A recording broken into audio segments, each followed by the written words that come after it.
चल देख, प्रकाश संश्लेषण है ना, प्रकाश संश्लेषण को हम लोग क्या बोलते हैं? फोटोसिंथेसिस। क्या बोलते हैं? फोटोसिंथेसिस, है ना? क्या बोलते हैं इसको हम लोग? फोटोसिंथेसिस। यही पढ़ना ना, फोटोसिंथेसिस। देखो तो इसके नाम में इसका आंसर है। नाम में क्या इसका आंसर है? प्रकाश संश्लेषण हम लोग बोलते हैं किसको? फोटोसिंथेसिस बोलते हैं किसको? तो देखो दो वर्ड से बना है, एक तो बना है फोटो और दूसरा बना है सिंथेसिस। फोटो मतलब लाइट और सिंथेसिस मतलब होता है प्रोसेस, वैसा प्रोसेस जिससे जो ना मतलब फूड प्रिपेयर किया जाए, मतलब खाना तैयार किया जाए। क्या बोलते हैं हम लोग? जैसे कि प्रकाश संश्लेषण है ना, प्रकाश मतलब क्या होता है? रोशनी। और संश्लेषण का मतलब होता है मतलब तरीका, व्यवस्था, जिससे क्या किया जाए? खाना को तैयार किया जाए। तो पेड़ मतलब कि सीधी सी बात अगर बोले, ये जो फोटोसिंथेसिस प्रोसेस है ना, फोटोसिंथेसिस जो प्रक्रिया है ना, वो किसमें होती है? पेड़ पौधे में होती है। और पेड़ पौधे में जो प्रक्रिया होती है क्यों होती है? तो ये फूड बनाने के लिए होती है। किसके लिए होती है? खाना बनाने के लिए। किसके लिए होती है? खाना बनाने में ये प्रक्रिया काम आती है। तो मतलब कि प्रकाश मतलब कि सूरज की रोशनी या रोशनी जो भी बोले हम लोग। संश्लेषण मतलब प्रोसेस, जिस प्रोसेस के थ्रू फूड बनाया जाता है, खाना बनाया जाता है। क्लियर है बात? तो वही बात हम यहाँ पे जैसे लिखे हैं कि पेड़ पौधे जो है ना, मतलब कि सीधी सी बात अगर हम बोले प्रकाश संश्लेषण बोलते किसको है, तो सीधे डायरेक्ट हम बोलेंगे प्रकाश संश्लेषण एक वैसी प्रक्रिया है, वैसा प्रोसेस है जिसके थ्रू पेड़ पौधा क्या करता है? अपना खाना बनाता है। अगर कुछ नहीं याद रहे तो डायरेक्ट हम तो इतना तो बोल सकते हैं ना कि पेड़ पौधा मतलब कि पेड़ पौधे के खाना बनाने के प्रोसेस को, खाना बनाने की प्रक्रिया को हम लोग क्या बोलते हैं? फोटोसिंथेसिस बोलते हैं, मतलब कि प्रकाश संश्लेषण बोलते हैं। क्लियर है बात? समझ में आ रहा है ना? चलो जैसे कि तो अब यहाँ पे किताबी भाषा के हिसाब से हम लोग एक डेफिनेशन लिखे, परिभाषा लिखे, जिसको हम लोग देखते हैं। तो यहाँ पे क्या लिखे? देखो, पेड़ पौधे की पत्ती में क्या रहता है? उपस्थित क्या रहता है? क्लोरोफिल। क्या रहता है? क्लोरोफिल रहता है। क्या रहता है? क्लोरोफिल। ठीक है। और जब क्लोरोफिल रहता है और सूर्य प्रकाश की उपस्थिति में, किसकी उपस्थिति में? सूर्य प्रकाश की उपस्थिति में, सूरज की रोशनी की उपस्थिति, प्रेजेंट में, किसके? सनलाइट के प्रेजेंट में वायुमंडल से कहां से? वायुमंडल से क्या करेगा? CO2 मतलब कार्बन डाइऑक्साइड। और फिर जड़ से क्या लेगा? जड़ से जल लेगा, प्राप्त करके किसका निर्माण करेगा? ग्लूकोज का निर्माण करेगा। और इस प्रक्रिया में क्या मुक्त होगी? तो ऑक्सीजन मुक्त होगा। क्या मुक्त होगा? ऑक्सीजन प्लस ऊर्जा। मतलब कि अगर इसको हम लोग व्यवस्थित रूप से इसका जो है ना बनाते, देखो किसकी उपस्थिति में? तो बोल रहा है कि प्रकाश संश्लेषण क्या था? किसकी उपस्थिति? तो पेड़ पौधे में उपस्थित क्या रहता है? क्लोरोफिल। और वायुमंडल से सूर्य प्रकाश की उपस्थिति, वायुमंडल से क्या लेता है? Carbon dioxide. क्या लेता है? Carbon dioxide. मतलब कि कार्बन डाइऑक्साइड वायुमंडल से क्या लेता है? Carbon dioxide. कार्बन डाइऑक्साइड कितनी मात्रा लेता है? तो 6 CO2 है ना। और उसके बाद फिर देखो प्लस का कितना हो जाएगा यहाँ पे? 12 H2O। या तो हम 12 H2O लेंगे या फिर क्या लेंगे हम लोग? 6 H2O। कितना लेंगे? 6 H2O। एरो C6 किस H12 O6 प्लस 6O2, यही है ना।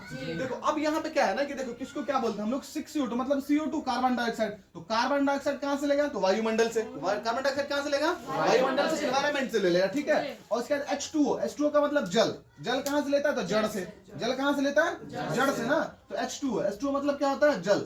और CO2 मतलब क्या होता है? Carbon dioxide. CO2 मतलब क्या होता है?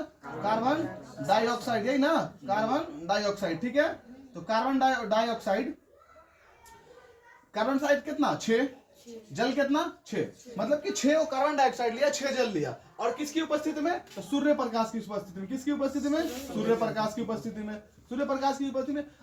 और इसमें और क्या रहता था? पर्णहरित। क्या रहता है? पर्णहरित बोले या फिर क्लोरोफिल बोले या फिर क्या बोले हम लोग?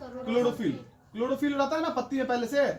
इसी क्लोरोफिल के कारण पेड़ पौधे की पत्ती कैसी दिखती है? हरी दिखती है। अगर ये नहीं रहेगा तो हरा दिखेगा?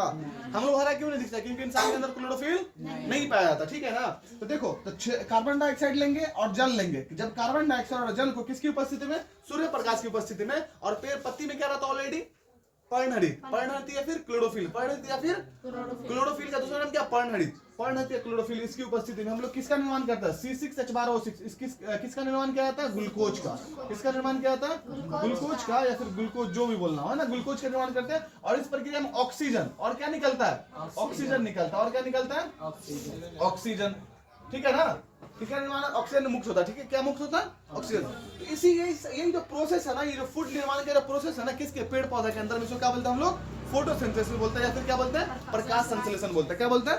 प्रकाश संश्लेषण। क्लियर है बात? बात समझ में आ रही है ना? तो देखो कितना अणु लिया हम कार्बन डाइऑक्साइड का, 6 अणु। कार्बन डाइऑक्साइड के कितने अणु लिए? 6। उसके बाद फिर H2 का मतलब जल, वाटर का कितना लिए? 6 लिए। और इस प्रक्रिया में जो है किसका निर्माण? ग्लूकोज कितना बना? एक ग्लूकोज बना, है ना, और ऑक्सीजन मुक्त हो गया, ठीक है। या फिर इसी जो जो परिभाषा है ना प्रकाश संश्लेषण का, जो ये लिखा है हम लोग सूत्र लिखे हैं, अनुसूत्र जो लिखे हैं, इसको जो है ना थोड़ा मतलब कि अच्छे से क्या करते हैं, यहाँ पे देखो इसका अणु हम बढ़ा देते हैं। जैसे लिखते हैं हम लोग 6CO2 प्लस का 12H2O। यहाँ पे 6H2O था, इसको दुगुना कर दिए। जब 12H2O, जब जल की मात्रा को हम 12 कर दिए, 6 से कितना कर दिए? 12 हो गया ना। तो एरो फिर क्या निकलेगा? C6H12O6 प्लस का 6O2 प्लस का, फिर जब यहाँ पे हम जल की मात्रा इधर बढ़ा दी, जल की मात्रा, तो दूसरी साइड जल की मात्रा बढ़ेगी ना, पानी की मात्रा बढ़ जाएगी। तो यहाँ पे भी क्या हो जाएगा? 6H2O। यहाँ पे 6 जल की मात्रा बढ़ाए तो मतलब आउटपुट में, उत्पाद में भी तो 6 जल की मात्रा मिलेगी ना। 6 अणु अगर हम जल का बढ़ाए हैं तो वहां पे भी 6 अणु जल का बढ़ेगा। तो जितना हम मतलब क्या बोलते हैं इसको, अभिकारक को बढ़ाएंगे उतना प्रतिफल ही बढ़ेगा हमारा, बढ़ेगा ही बढ़ेगा, ठीक है। तो ये या तो कोई बच्चा ये वाला डेफिनेशन याद किया रहता है, मतलब इसका अब इसको याद करने से बेनिफिट क्या है कि डायरेक्ट ऑब्जेक्टिव में ही पूछ देता है कई बार। डायरेक्ट ऑब्जेक्टिव में कहीं पढ़ो, प्रकाश संश्लेषण का सूत्र लिखे या प्रकाश संश्लेषण का समीकरण लिखे या फॉर्मूला लिखे, ठीक है ना। तो याद होना चाहिए, ठीक है। तो कोई या तो तुम ये याद करो, ये याद करो, कोनो गलत नहीं है, क्लियर बात। तो सीधी सीधी बात क्या, प्रकाश संश्लेषण किसको बोलते हैं? प्रकाश संश्लेषण प्रकाश रोशनी की उपस्थिति में, सनलाइट की उपस्थिति में संश्लेषण मतलब कि खाना बनाने का जो प्रोसेस है ना, वो क्या कहलाता है? प्रकाश संश्लेषण कहलाता है, क्लियर है बात। मतलब कि कुछ नहीं याद रहेगा तो डायरेक्ट एक शब्द में क्या बोले, कुछ नहीं याद रहता तो कथी बोलेंगे, एक ही बात बोलेंगे हम लोग कि जो पेड़ पौधे के खाना बनाने का जो प्रोसेस है ना, वो क्या कहलाता है? प्रकाश संश्लेषण कहलाता है, क्लियर है। पेड़ पौधे खाना बनाने के प्रोसेस को प्रकाश संश्लेषण कहते हैं, क्लियर है बात। अब प्रकाश संश्लेषण में वायुमंडल से क्या लेता है पेड़ पौधा? CO2 कार्बन डाइऑक्साइड, और जड़ से क्या लेता है? जल, और उसके पास क्या रहता है? पहले से क्लोरोफिल, पहले से क्या रहता है उसके पास? क्लोरोफिल। और सूरज से क्या लेता है? सनलाइट की रोशनी को एब्जॉर्ब, ट्रैप कर लेता, फंसा लेता पत्ती में, और फंसाने के बाद फिर क्या करता है? वो अपना किसका निर्माण करता है? फूड प्रोडक्शन करता है। इस प्रक्रिया में किसका निर्माण करता है? वो ग्लूकोज का। किसका निर्माण करता है? ग्लूकोज का। और क्या मुक्त होता है? ऑक्सीजन। जो ऑक्सीजन रिलीज करता है तो हम लोग क्या सांस, वही हम लोग सांस लेते हैं ना, तो पेड़ पौधा रिलीज करता है, क्लियर है बात। अब आ गया तो थोड़ा सा इसमें, तो इसमें जो है इसका कुछ रॉ मटेरियल की बात करते हैं, कच्ची सामग्री। कच्ची सामग्री क्या होता है प्रकाश संश्लेषण का? जैसे कि एक वर्ड है यहाँ पे प्रकाश संश्लेषण, एक पूछ देता है प्रकाश संश्लेषण की कच्ची सामग्री, प्रकाश संश्लेषण की कच्ची सामग्री। कच्ची सामग्री क्या क्या चीज है? तो कच्ची सामग्री की बात करेंगे ना, मतलब रॉ मटेरियल। किसकी बात कर रहे हैं हम लोग? रॉ मतलब कच्चा पदार्थ क्या है ना, रॉ मटेरियल। तो रॉ मटेरियल क्या क्या चीज है? देखो अब मान लो कि जो खाना जो बना रहा है ना, मेरे को खाना बना रॉ मटेरियल, इसमें कच्चा सामान क्या क्या चीज यूज कर रहा है? एक तो वो देखो, एक क्या यूज कर रहा है? CO2 कार्बन डाइऑक्साइड ले रहा है। उसके बाद दूसरा क्या चीज ले रहा है? जल। तीसरा उसके पास ऑलरेडी पहले से क्या है? क्लोरोफिल। और चौथा किसकी उपस्थिति में? सूर्य प्रकाश की उपस्थिति में। यही तो हो गया कच्ची सामग्री। बात समझ आ रहा है? यही ना ले रहा हूँ रॉ मटेरियल के रूप में क्या क्या चीज ले रहा हूँ? एक तो जड़ से जल ले रहा, वायुमंडल से कार्बन डाइऑक्साइड ले रहा, उसके बाद उसके पास ऑलरेडी क्लोरोफिल है, और सूर्य प्रकाश। तो ये चारों प्रकाश संश्लेषण की जो कच्ची सामग्री कितनी हो जाएगी? 4 हो जाएगी। पहला क्या हो जाएगा? प्रकाश संश्लेषण की कच्ची सामग्री कितनी हो जाएगी? 4। पहला क्या हो जाएगा? पहला हो जाएगा मान लो CO2। तो CO2 को क्या बोलते हैं हम लोग? Carbon dioxide. लिख दे, कार्बन डाइऑक्साइड, क्लियर है। दूसरा मान लो कि दूसरा जल को क्या बोलते हैं हम लोग? H2O। ये कहां से ले लेता है? जड़ से, है ना। तीसरा मान लो क्लोरोफिल। तीसरा क्या हो गया? क्लोरोफिल। तीसरा क्या हो गया? क्लोरोफिल। चौथा क्या हो जाएगा? सूर्य प्रकाश। सूर्य प्रकाश, क्लियर है। तो ये चारों क्या हो गया? इसका रॉ मटेरियल, कच्ची सामग्री हो गया ना। तो ये प्रकाश संश्लेषण, ये प्रकाश संश्लेषण रॉ मटेरियल, क्लियर है बात। तो अगर सीधी सी बात फाइनली अगर पूछा जाए कि प्रकाश संश्लेषण कच्ची सामग्री क्या क्या चीज होता है, तो क्या बोलेंगे हम लोग? CO2 H2O, और उसके बाद क्लोरोफिल और सूर्य प्रकाश, क्लियर है बात। समझ में आ रहा है? चलो अब यहाँ पे जो प्रकाशन क्रिया होती है ना, प्रकाशन क्रिया में क्या बनता है? ग्लूकोज बनता है। क्या बनता है? ग्लूकोज। ग्लूकोज जो है ना, आप पेड़ पौधे में दो मतलब कि एक तो जाइलम पाया जाता है, क्या पाया जाता है? फ्लोएम। दो तो पाया जाता है, जाइलम उत्तक और दूसरे फ्लोएम उत्तक। ये जो ग्लूकोज है ना, तो ग्लूकोज को स्टार्च के रूप में, किसके रूप में? स्टार्च के रूप में। अब खाना बन गया। अब जो खाना बन गया पेड़ पौधे का, तो इसको क्या करेगा? पत्ती में रखे रहेगा। पत्ती में फैक्ट्री के रूप में कौन काम करता है? पत्ती क्या है? खाना जो बनता है, जहाँ पूरे पेड़ का खाना किसे बनता है? पत्ती बनता है। पत्ती में कहा? क्लोरोप्लास्ट में। तो क्लोरोप्लास्ट जो है ना फैक्ट्री कहलाता है। क्या कहलाता है? फैक्ट्री कहलाता है, मतलब खाना बनाने की फैक्ट्री, ठीक है ना। अब ये जो ग्लूकोज बन गया, ग्लूकोज बन गया। ये ग्लूकोज किसके रूप में? स्टार्च के रूप में पूरे के पूरे पौधे में। तो ये ग्लूकोज का स्थानांतरण होगा ना कि वहीं पर रहेगा। तो इस ग्लूकोज का जो अंतर स्थानांतरण मतलब कि पूरे के पूरे पौधे में जो स्थानांतरण होता है, पूरे के पूरे पौधे में जो बांटा जाता है या फिर लाया ले जाता है, किसके द्वारा? तो जाइलम फ्लोएम के द्वारा। किसके द्वारा? फ्लोएम के द्वारा। दो तक है, क्या है इसमें? जाइलम। एक क्या है? जाइलम। एक क्या है? दूसरा क्या है? फ्लोएम। एक क्या है? जाइलम। दूसरा क्या है? फ्लोएम।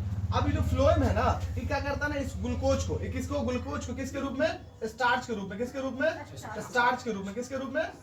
स्टार्च। इस ग्लूकोज को स्टार्च के रूप में पूरे के पूरे पौधे में स्थानांतरित कर देता है, जड़ से लेकर के पूरा पत्ती, पूरा एकदम शीर्ष भाग, पूरा एकदम तना तना सब में। क्लियर है बात? तो अगर तुमसे पूछे कि तो ये ग्लूकोज इसका खाना हुआ ना, तो सीधी सीधी सी बात है, ऑब्जेक्टिव क्वेश्चन ऐसे बनेगा कि जो पेड़ पौधा था ना, पेड़ पौधे में खाद्य सामग्री का स्थानांतरण, खाद्य सामग्री का स्थानांतरण मतलब उसका जो भोजन होता है, जो उसका खाना होता है, उसका स्थानांतरण कौन करता है? सबसे पहले तो फ्लोएम करता है। और फ्लोएम क्या कहाँ करता है? तो पूरे के पूरे संपूर्ण पौधे में, संपूर्ण पार्ट में। क्लियर है बात? समझ में आ रहा ना? संपूर्ण पार्ट में करता है।